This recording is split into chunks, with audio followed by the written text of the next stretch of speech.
महाराणी सोयराबाई या छत्रपती शिवाजी महाराजांच्या द्वितीय पत्नी होत्या. शिवाजी महाराजांच्या नंतर राजाराम महाराज हे पुढचे छत्रपती व्हावेत अशी त्यांची इच्छा होती. छत्रपती संभाजी महाराज हे छत्रपती होऊ नये यासाठी त्यांनी खूप वेळा संभाजी महाराजांना अडचणी आणल्या. सोयराबाई या छत्रपती संभाजी महाराज यांच्या सावत्र आई. सोयराबाई यांनी संभाजी महाराजांना पोरकेपणाने वागवले, तसेच संभाजी महाराजांच्या राजकीय कारकिर्दीत ढवळाढवळ करण्याचा प्रयत्न केला. छत्रपती शिवाजी महाराज नंतर सोयराबाई आणि त्यांच्या समर्थकांनी छत्रपती संभाजी महाराजांना राज्याभिषेक होऊ नये यासाठी प्रयत्न केले.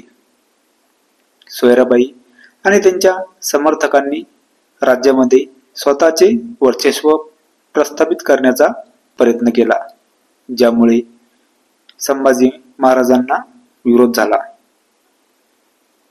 सोयराबाई आणि त्यांच्या समर्थकांनी छत्रपती संभाजी महाराजांना अटक करण्याचा कट रचला.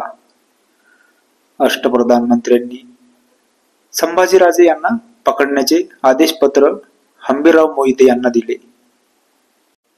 पण हंबीरराव यांना छत्रपती शिवरायांनी खाजगीत छत्रपती संभाजी महाराजांना छत्रपती करा असे सांगितले होते. राजाराम महाराज हे 10 वर्षाचे आहे. त्यांना राजा करणे हे स्वराज्य अष्टप्रधानमंत्र्याच्या हातात देणे होईल अशी सूचना शिवरायांनी पूर्वीच राजारामचे सख्खे मामा सरसेनापती हंबीरराव मोहिते यांना केली होती. हंबीरराव यांना सोयराबाईंचे व मंत्र्यांचे पत्र मिळताच त्यांनी छत्रपती संभाजी महाराज यांना त्याची माहिती कळवली. छत्रपती संभाजी महाराजांनी सोयराबाई आणि त्यांच्या समर्थकांना राज्यापासून दूर केले. काही जणांना त्यांनी अटक केली, तर काही जणांना देशोट्टही केले.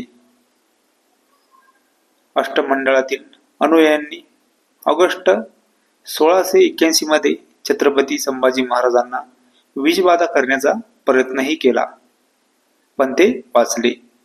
नंतर मंत्र्यांना व कट कारस्थाने करणाऱ्यांना हत्तीच्या पायाखाली तुडवून मारण्यात आले. छत्रपती संभाजी महाराजांच्या राज्याभिषेकानंतर सोयराबाई आणि त्यांच्या समर्थकांनी वारसा आणि राजेशाहीवर नियंत्रण मिळवण्याचा प्रयत्न केला, ज्यामुळे मतभेद वाढले. नंतर छत्रपती संभाजी महाराजांचा राज्याभिषेक 16 जानेवारी 1681 रोजी रायगड किल्ल्यावर झाला आणि ते स्वराज्याचे दुसरे छत्रपती झाले. हा राज्याभिषेक रायगड किल्ल्यावर पार पडला, जिथे त्यांनी स्वराज्य आणि स्वराज्याची परंपरा जपली. संभाजी महाराजांच्या राज्याभिषेकानंतर सोयराबाईंनी त्यांना सत्ता मिळवण्यापासून रोखण्याचा प्रयत्न केला. प्रयत्नांना यश आले नाही. छत्रपती संभाजी महाराजांनी सोयराबाईचा अपमान न करता त्यांना मान दिला आणि राजाराम महाराजांनाही प्रेमाने वागवले.